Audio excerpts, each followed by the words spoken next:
ना थकान खत्म होती है, ना दिल को चैन आता है, वजन कम नहीं हो रहा, नींद आ नहीं रही और समझ नहीं आ रहा कि क्या प्रॉब्लम है। तो हो सकता है ये थायराइड की प्रॉब्लम हो। नमस्कार, मैं हूं डॉक्टर सिद्धार्थ अरोड़ा। थायराइड क्या होता है? थायराइड एक छोटी सी बटरफ्लाई शेप की ग्रंथि है जो हमारे गले के आगे यहाँ मौजूद होती है। ये दिखने में तो बहुत छोटी है, बट इसका जो काम है वो सारी बॉडी के लिए बहुत ही ज़रूरी है। ये कुछ ऐसे हार्मोन बनाती है जो बचपन से लेके हमारे बुजुर्ग होने तक ये हमारी बॉडी को सिर से लेके पैर तक हर चीज़ को संतुलन में रखते हैं। जब ये हार्मोन कम हो जाते हैं तो उस बीमारी को बोलते हैं हाइपोथायराइडिज्म। अगर ये बच्चों में हो तो उसको कंजेनिटल हाइपोथायराइडिज्म बोला जाता है।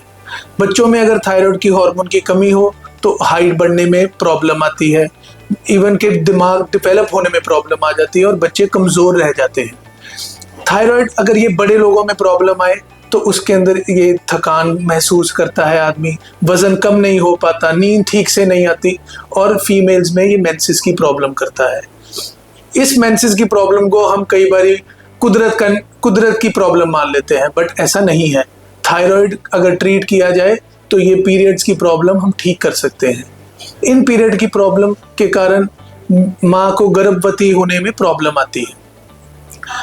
मर्दों में भी ये अपने लक्षण दिखाता है। मर्दों को काम में दिल ना लगना, कमज़ोरी होना, बॉडी में फैट ज़्यादा लगना, फैट कम ना कर पाना, नींद ठीक से ना आना, ये हर चीज़, और बालों को ठीक तरह बाल उग ना पाना, बाल झड़ना, ये सब प्रॉब्लम थायराइड से रिलेटेड हो सकती है। अब इसको हम जांच में कैसे पकड़ सकते हैं? जांच में पकड़ने के लिए इसके लिए बहुत ही साधारण टेस्ट मौजूद है जो हर लैब में हम करवा सकते हैं। बट सबसे ज़रूरी है कि ये टेस्ट एक स्पेशलिस्ट जो थायराइड का स्पेशलिस्ट है उसको दिखाया जाए, बिकॉज बहुत बार एक खराब टेस्ट को नॉर्मल बोल के छोड़ दिया जाता है। सो इसको समझने के लिए एक विशेषज्ञ स्पेशलिस्ट एंडोक्रिनोलॉजिस्ट की ज़रूरत पड़ती है। जब हम थायराइड की बीमारी की जांच करके पता करते हैं कि थायराइड कम है तो इसका इलाज सिर्फ एक छोटी सी गोली खाने से हो सकता है। ये छोटी सी गोली खाने से बच्चों की हाइट में दिक्कत आनी हम ठीक कर सकते हैं, बच्चों की दिमाग की डेवलपमेंट, मर्दों की वीकनेस, इवन फीमेल्स की वीकनेस और इनफर्टिलिटी का भी इससे इलाज हो सकता है। अगर हम अब सब सोचते हैं कि थायराइड की दवाई खाने से साइड इफ़ेक्ट्स होंगे, बट हमें ये समझना है कि थायराइड एक ऐसा हार्मोन है जो हमारी बॉडी नॉर्मली बनाती है। जब ये ना बने तो इसकी दवाई खाने से हम ठीक रह सकते हैं, बल्कि कोई साइड इफेक्ट नहीं होगा, बिकॉज ये एक नॉर्मल हार्मोन है।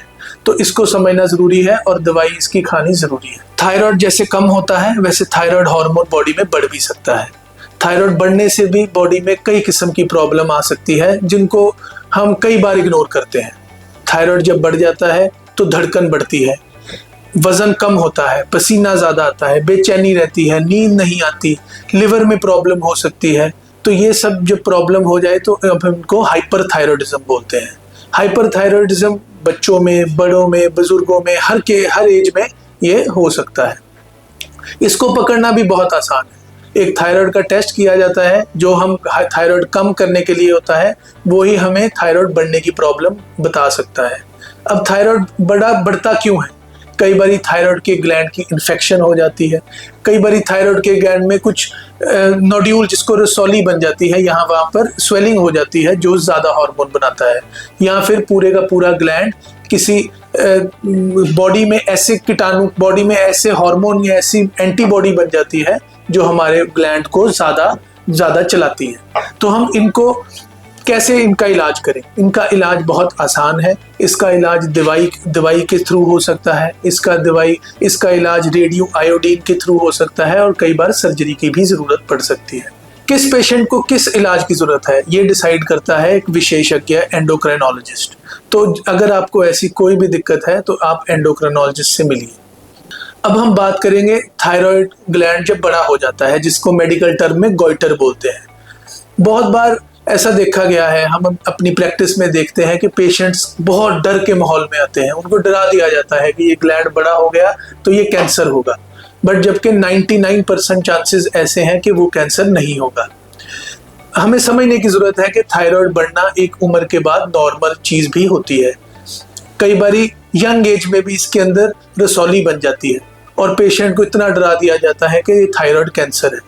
बट हमें ये समझने की ज़रूरत है कि थायराइड की जांच एक स्पेशलिस्ट एंडोक्राइनोलॉजिस्ट से करवाई जाए जो कि आपको गाइड कर सके। 90% चांस ये है कि वो रसौली जो है वो बिनाइन है, मतलब कि उसके अंदर कैंसर के अंश नहीं है, और इसका इलाज हम बिल्कुल सिर्फ और सिर्फ 3 से 6 महीने में अल्ट्रासाउंड करके हम इसको मॉनिटर कर सकते हैं। कोई ज़रूरत नहीं होती इसके अंदर FNAC, जिसको बहुत बार पेशेंट की सुई मार के टेस्ट किया जाता है, दर्द होती है, उसका कोई बाद में नतीजा नहीं निकलता, कोई इलाज हम नहीं कर पाते। सो ज़रूरत ये है कि अगर आपको लगे कि आपके थायराइड में किसी तरह का कोई ग्रोथ है, रसौली है, थायराइड ग्लैंड बड़ा हुआ है, तो आप अपने स्पेशलिस्ट जो भी पास में एंडोक्राइनोलॉजिस्ट हैं उनसे आप संपर्क करिए।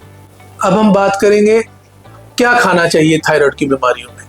तो मैं ये बताना चाहूँगा कि बहुत बार पेशेंट्स को गलत इन्फॉर्मेशन दे दी जाती है। वो कई ऐसी चीज़ें खानी छोड़ देते हैं जिनका थायराइड के साथ कुछ लेना देना ही नहीं है। थायराइड एक ऐसा ग्लैंड है जिसको आयोडीन की ज़रूरत है।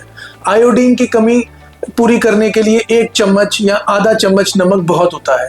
तो इस करके किसी भी तरह का नमक ज़्यादा या कम खाने से कुछ भी नुकसान या फ़ायदा नहीं होगा। फिर बहुत बार ऐसा बोला जाता है, कई तरह के सप्लीमेंट्स, कितने महंगे सप्लीमेंट्स दिए जाते हैं कि ये थायराइड को प्रोटेक्ट करेंगे, बट मैं ये बोलना चाहूँगा ये बिल्कुल गलत चीज़ है। हमें इन चीज़ों से बचना चाहिए। ऐसा बोला जाता है कि सोया के प्रोडक्ट्स खाने से, न्यूट्री जिसको हम बोलते हैं, उसको खाने से थायराइड की प्रॉब्लम बढ़ जाती है, बट ये भी इंटरनेशनल स्टडीज़ में देखा गया है कि ऐसा कुछ भी नहीं होता। तो इन जो आपको वहमों में डाल दिया जाता है, इनसे हमें बचना चाहिए। थायराइड की दवाई खाने वाले पेशेंट्स में एक गलतफहमी ये भी रहती है कि थायराइड की दवाई खाने से हड्डियाँ कमज़ोर हो जाएंगी, बट अगर आपके थायराइड हार्मोन लेवल को बिल्कुल नॉर्मल रेंज में रखा जाए, ना कम ना ज़्यादा, जो एक स्पेशलिस्ट एंडोक्राइनोलॉजिस्ट आपके लिए कर सकता है, तो थायराइड को ना किसी भी तरह का कोई भी नुकसान दवाई से नहीं पहुंचता।